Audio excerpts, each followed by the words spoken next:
Welcome back to the channel. In today's video, I'm going to show you guys how to change your Shopify store name in 2020. Very easy and simple to do on Shopify. You just want to be logged into the Shopify store right here that you want to change the name of.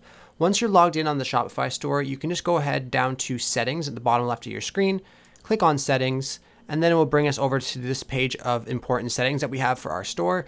So what you want to do when you come to this point to change your name is you want to go over to general, click on general. And then once this loads up here, you'll see you have tons of options on here to adjust for your store. And this is where your store name will be here at the top. So if you wanted to change that, you just want to click on it and edit it in a certain way. And then once you're done changing it, you just want to click save at the top. And once that's saved, if you head over to your store, you'll notice that it removes it and changes it to what you would like. I really hope I was able to help you guys out in showing you how to change your Shopify store name. If this was helpful to you, be sure to leave a like on the video and subscribe for more. Thanks for watching.